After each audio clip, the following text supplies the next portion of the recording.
How about you? Got a copy on this radio? Yeah, I got you. You got me? Yes. I wish the truck was a little cleaner right about now. That's all right. So who are we talking to today? Go ahead and tell the folks who you are. This is Laz, piloting an old underestimated. All right, I thought that was you in there. Yes, sir. Just another day in the books. How you doing today, Mr. Chris? Doing good. I was out here earlier. Started out here around 8 o'clock and came across Mr. Denny strolling northbound. Oh, sweet deal. And I took a little break. Also, Timmy and Jeremy were strolling northbound too, so got them on camera and had a minute to post that on Facebook, and all the jokes started. So evidently Bubba has rented this section of 75 for a video shoot, and it must be true because here you are now, and I saw another Atlas truck headed north about an hour and a half ago. Oh, nice. Yeah, I just seen old Big Bertha headed south a little while ago before I came across yourself. Okay, 10-4.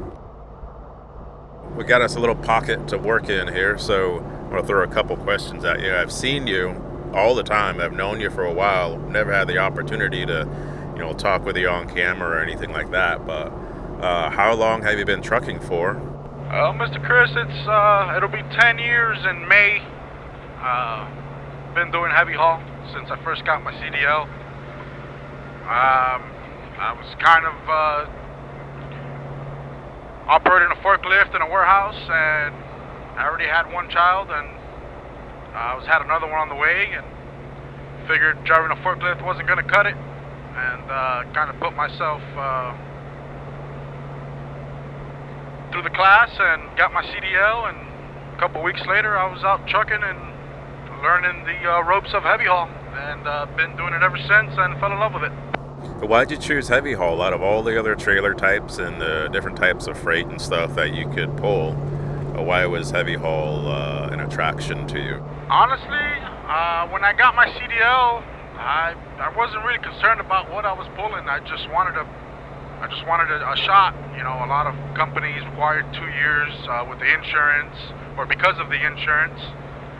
And I just kept looking left and right for the first opportunity, and the first opportunity that was given to me was by a Brazilian guy down in Miami, and he gave me a shot, and I learned it and fell in love with it and stuck to it.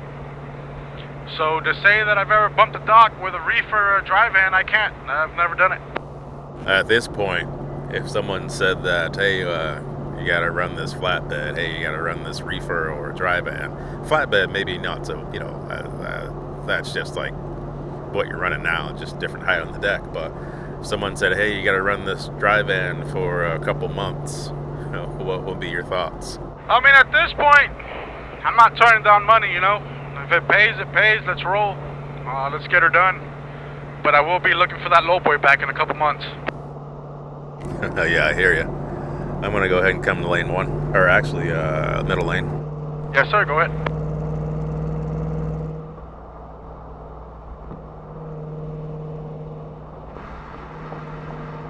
So I was talking with Denny earlier, and I asked him what was the worst load that he's ever pulled. We talked about different type of machines. Some were easy to load, some were a pain in the butt. In your case, what was the most challenging machine that you had to load up and transport? Ah, man. The most difficult machine I've had to load up and transport. It's kind of hard to think off the top of your head right now.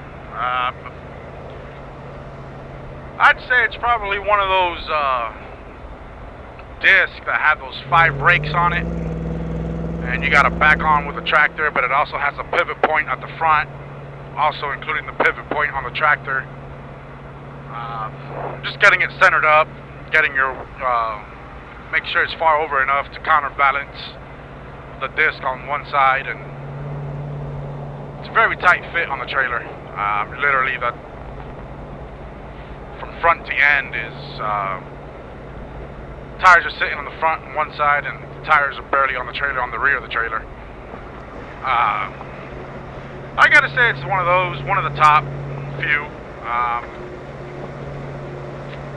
Each machine has its own unique way of loading it. So each one has a different challenge. Of course, it also has to do with where you're loading and how much room you got to work with. So there's a bunch of different factors that go into it. Yeah, for sure. That's one of the things that I enjoyed when I hauled equipment, is that everything was a puzzle. It was a challenge, and it was really, really good, mental exercise to figure out what needed to be done to move the machine the right way. Yes, sir, definitely. Each one has its own different obstacle, different setups, different dunnage you might need. Just depends what you're working with and where you're at and what you got going on. Yeah, absolutely. Let's talk about Atlas. How long have you been working at Atlas? And tell me a bit about the company. I've been working with Atlas since January of 2020. Mr. Bubba brought me on then, and at the time we had about 4 to 5 trucks. Now we got 13, so it's definitely expanded quite a bit since then. It's probably the best heavy haul company I've worked for. It's a night and day difference working for someone that knows what it takes to do the job and has been out there doing the job, versus someone that decides to just purchase a truck, put it on the road, and hey, we're going to do heavy haul. Yeah, absolutely. That makes a big difference. Definitely got top-notch equipment. So very thankful for that. That makes the job a whole lot easier. Fun to do also, with nice, good-looking equipment. Overall, it's just a great company. It's not bad at all. Well, that's good. Speaking of equipment, tell us about this truck, the year, what do you got for an engine, drivetrain, and all that good stuff. This here is a 2023 Peterbilt 389, 300-inch wheelbase, 600 Cummins under the hood. Bumper to bumper with my Stinger, about 92 feet long. 466 rears.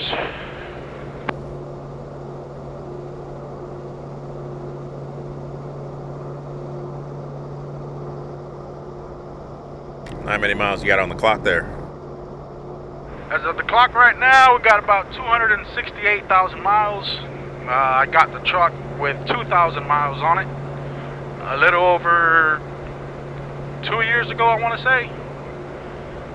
Got it with 2,000 miles on it, and she's got 268 on the clock right now. Very nice. 18 speed hitting fuller.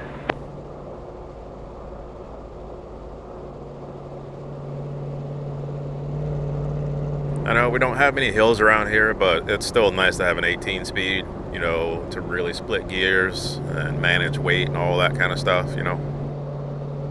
Yes, definitely is, especially when you're pulling out somewhere out of a job and you're heavy and whatnot, and it's definitely good to have it.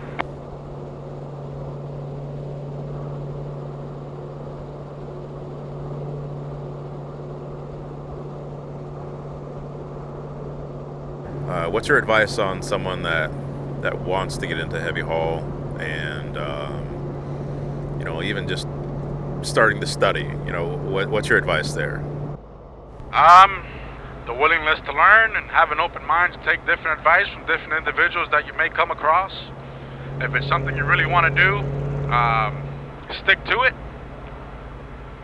At first, it might not seem easy,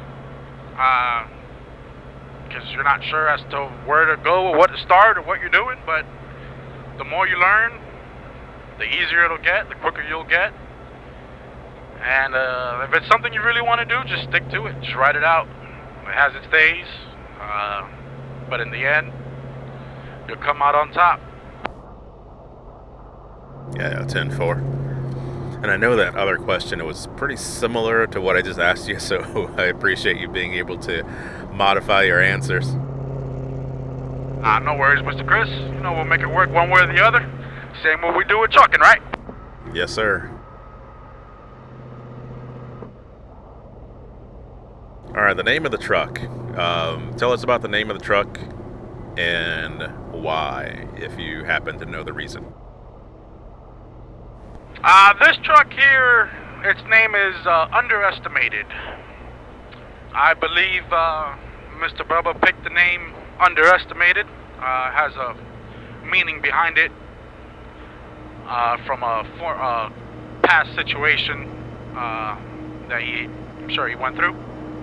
And it's just a statement, you know, just being underestimated, and went from 5 trucks to, I believe this was the 10th truck in the fleet. Of course, we purchased 3 more after this one. But to my knowledge, I believe that was it. All right, 10-4. I'm going to round this corner with you so I can get a better exit shot. You know, that wasn't going to work out trying to make this right turn and make everything look good and sound good at the same time. Sounds good, Mr. Chris. Yeah, I'm going to pull in here to this pilot. All right, Laz, it was always cool coming across you. You guys keep busy. I see you a lot of times moving things around. You have yourself a good day, and we'll catch you another way. Catch you on the flip side, Mr. Chris. Sounds good. I guess once this guy turns, I'm going to make this turn too. Roger that. You be safe out there, buddy. All right, you too, man. I'll see you.